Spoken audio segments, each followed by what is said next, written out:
जय हिंद दोस्तों, रक्षित करना के चैनल में आपका स्वागत है। दोस्तों कैसे हैं आप? उम्मीद करता हूं कि आप अच्छे होंगे। दोस्तों एक लेटेस्ट खबर आ रही है एक मीटिंग के बारे में, 8 सीपीसी के बारे में। हाल ही में एनसीजेसीएम के महासचिव शिव गोपाल मिश्रा जी ने रक्षा मंत्री जी के साथ एक मीटिंग करी है 8 सीपीसी से संबंधित, ताकि 10 बड़े बदलाव 8 सीपीसी में किए जा सके वेतन आयोग के द्वारा। तो दोस्तों यहां पर कुछ मांग रखी गई है शिव गोपाल मिश्रा जी के द्वारा।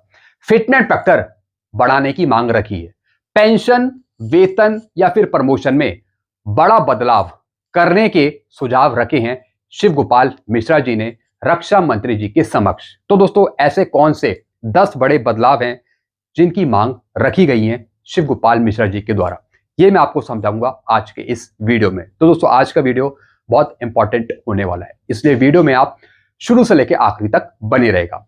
जानकारियों में आगे बढ़ने से पहले एक छोटी सी अपील मैं आपसे करूंगा, और अपील है चैनल सब्सक्राइब की।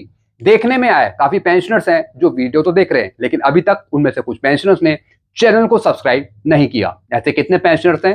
सिर्फ 37%, और कितनों ने किया है? 62%। तो मैं आपसे अपील कर रहा हूं, जितने पेंशनर्स ने अभी तक चैनल को सब्सक्राइब नहीं किया, वो पेंशनर फटाफट सबसे पहले चैनल को सब्सक्राइब कर लीजिए, ताकि आपको सही जानकारियां, ऑथेंटिक जानकारियां, एक्यूरेट जानकारियां आपको तुरंत मिल पाए, और मेरे आगे आने वाले वीडियो के नोटिफिकेशन भी आपको तुरंत मिल जाए। इसके लिए भी आप सबसे पहले चैनल को सब्सक्राइब कर लीजिए, और इस परसेंटेज को आप 100% तक पहुंचाइए चैनल को सब्सक्राइब करके। चलते हैं दोस्तों, जानकारियों में आगे बढ़ते हैं। जैसे मैंने आपको बताया, हाल ही में एनसीजेसीएम के महासचिव शिव गोपाल मिश्रा जी ने रक्षा मंत्री जी के साथ मुलाकात करी है। तो दोस्तों इस पर लेटेस्ट अपडेट आया है। 8वें वेतन आयोग में 10 बड़े बदलाव हों, सैलरी, पेंशन या फिर प्रमोशन में। जी हाँ दोस्तों, कुछ सिविल से संबंधित भी कुछ डिमांड्स रखी गई हैं जो 8 सीपीसी में कहीं ना कहीं चेंज हो सकती हैं। 8वें वेतन आयोग में 10 बड़े बदलाव, सैलरी, पेंशन और प्रमोशन में सुधार संभव। सबसे पहला पॉइंट है दोस्तों, फिटनेस फैक्टर में बढ़ोतरी। मौजूदा फिटनेस फैक्टर 2.57 से बढ़ाकर 3.68 या फिर उससे ज्यादा करने की मांग है। इससे बेसिक सैलरी में सीधा बड़ा इजाफा होगा। जी हाँ दोस्तों, सबसे पहली डिमांड रखी है कि फिटनेस फैक्टर को अब बढ़ाया जाए। 2.57 नहीं चाहिए, 2.86 नहीं चाहिए, अब चाहिए 3 से ऊपर। दोस्तों मेरे एक चीज समझ नहीं आती, जितनी भी मीटिंग हो रही है तो उसमें अलग अलग फिटनेस फैक्टर क्यों बताए जा रहे हैं?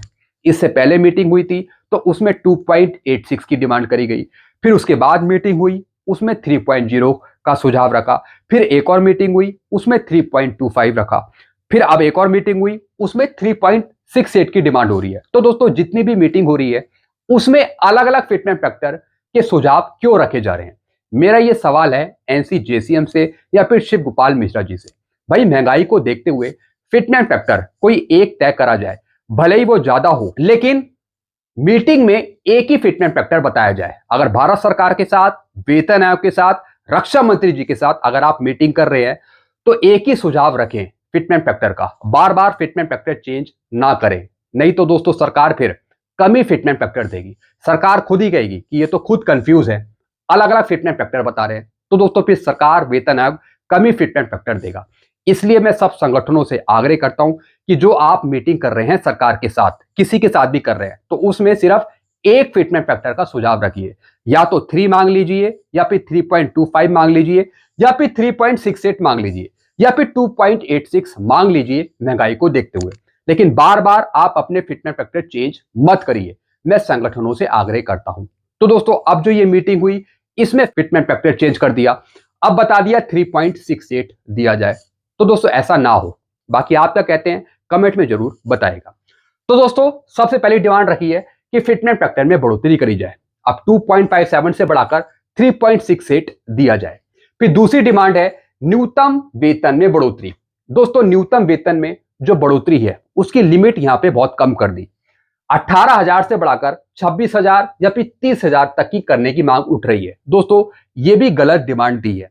जो मिनिमम पे है वो 50,000 से 60,000, 70,000 के बीच होनी चाहिए 8 सीपीसी में। तो दोस्तों जो भी डिमांड दी जा रही है ये मुझे लगता है कहीं ना कहीं खुद कंफ्यूज है। इतनी कम मिनिमम पे 26,000, 30,000, इससे तो कुछ नहीं होगा 8 सीपीसी में। तो दोस्तों इसलिए जो मिनिमम पे है वो 18,000 से बढ़ाकर 45,000, 50,000 या फिर 60,000 के आसपास होनी चाहिए। तो दोस्तों यहाँ पे बहुत कम डिमांड रखी है, 26,000 30,000, इससे कुछ नहीं होगा। फिर दोस्तों तीसरी डिमांड रखी है डीए मर्ज। ये सही डिमांड है। डीए को बेसिक सैलरी में जोड़ने की मांग की जा रही है, जिससे कुल वेतन स्थायी रूप से बढ़ जाएगा। बिल्कुल दोस्तों, 8 सीपीसी से पहले अगर कुछ अंतरिम राहत मिल जाए, डीएडीआर को अगर मर्ज कर दिया जाए तो उससे काफी फायदा हो जाएगा। तो दोस्तों ये सही डिमांड है। फिर एक और डिमांड रखी है कि एचआरए और अन्य भत्तों में सुधार। महंगाई के हिसाब से एचआरए, टीए और मेडिकल भत्तों को बढ़ाने की मांग की जा रही है। ये भी बिल्कुल ठीक डिमांड है, एचआरए, टीए और अन्य भत्तों में सुधार की। फिर दोस्तों एक और यहां पे मांग रखी है प्रमोशन सिस्टम में बदलाव। प्रमोशन सिस्टम में बदलाव किया जाए 8 सीपीसी में।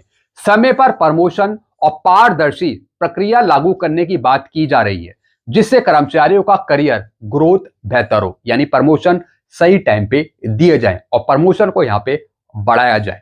फिर दोस्तों एक और डिमांड है पेंशन में बड़ा सुधार। न्यूनतम पेंशन बढ़ाने और महंगाई के अनुसार नियमित अपडेट करने की मांग करी है। जी हां दोस्तों, जो सैलरी स्ट्रक्चर है उसको बढ़ाने की मांग करी है। महंगाई के अनुसार न्यूनतम पेंशन बढ़ाने की मांग करी है, चाहे वो बेसिक सैलरी हो या फिर बेसिक पेंशन हो। फिर दोस्तों एनपीएस में बदलाव। नई पेंशन योजना एनपीएस को अधिक सुरक्षित और लाभकारी बनाने पर जोर दिया जा रहा है। जी हां दोस्तों, एनपीएस को इस तरीके से बनाया जाए ताकि कहीं ना कहीं ज्यादा से ज्यादा फायदा हो पाए। तो दोस्तों कई संगठन एनपीएस को हटाने की मांग कर रहे हैं, यूपीएस को हटाने की मांग कर रहे हैं। कई संगठन सुधार की मांग कर रहे हैं कि अच्छा सा अच्छा सुधार दिया जाए एनपीएस में या फिर यूपीएस में। फिर दोस्तों ग्रेड पे और लेवल सिस्टम में सुधार। पुराने ग्रेड पे सिस्टम में बदलाव और पे मैट्रिक्स को सरल बनाने की मांग करी है। जो 7 सीपीसी की पे मैट्रिक्स है उसको सरल बनाया जाए कहीं ना कहीं 8 सीपीसी में, जब 8 सीपीसी की नई पे मैट्रिक्स दी जाए। तो जो सैलरी स्ट्रक्चर है, पेंशन का स्ट्रक्चर है, पे मैट्रिक्स है, उसमें सुधार किए जाए 8 सीपीसी में। फिर वर्क लाइफ बैलेंस, काम के घंटे, छुट्टियां और सुविधाओं में सुधार की मांग करी है। जो छुट्टियां मिलती हैं या फिर जो काम के घंटे हैं उसमें कुछ सुधार किया जाए 8 सीपीसी में, ताकि कर्मचारियों को बेहतर जीवन मिल सके। फिर ओपीएस, पुरानी पेंशन योजना की मांग, जो ओल्ड पेंशन स्कीम है उसको लागू करने की यहां पे डिमांड करी है। अब दोस्तों यहां पर अभी क्या स्थिति है, पोजीशन क्या है? सरकार ने अभी तक 8वें वेतन आयोग के गठन की आधिकारिक घोषणा नहीं की है, लेकिन लगातार बढ़ते दबाव और चुनावी माहौल के कारण जल्द कोई बड़ा फैसला आ सकता है। दोस्तों वो तो सब सरकार पे डिपेंड है, सरकार कब घोषणा करती है। अब कर्मचारियों के लिए इसका क्या मतलब है? अगर ये सभी बदलाव लागू होते हैं तो सैलरी में बड़ा इजाफा या फिर पेंशन सुरक्षा और सुविधाओं में सुधार देखने को मिलेगा। हालांकि दोस्तों ये 10 बड़े बदलाव की यहाँ पे गुजारिश करी है शिव गोपाल मिश्रा जी ने कि ये 10 बड़े बदलाव हो 8 सीपीसी में वेतन आयोग के द्वारा।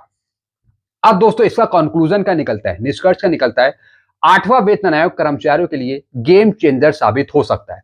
अब सबकी नजर सरकार के अगले फैसले पे टिकी है। हालांकि दोस्तों अभी शिव गोपाल मिश्रा जी की एक और मीटिंग होनी है और ये मीटिंग होनी है रंजना प्रकाश देसाई के साथ। जी हां दोस्तों, जो 8 सीपीसी की चेयरपर्सन है उनके साथ मीटिंग होनी है। वेतन आयोग के साथ एक मीटिंग होनी है जिसमें दोस्तों और डिमांड्स रखी जा सकती हैं। तो दोस्तों ये कुछ जानकारियां थी इस मीटिंग के बारे में या फिर 10 बड़े बदलाव के बारे में। बाकी आपके अपने सुझाव क्या हैं आप जरा कमेंट में जरूर बताएगा। तो दोस्तों ऐसी जानकारियां आपको बराबर मिलती रहेंगी, तो ऐसी जानकारियां पाने के लिए आप चैनल से जुड़ सकते हैं, चैनल को सब्सक्राइब कर सकते हैं। चैनल का नाम है Rakshit Khanna. Thank you so much.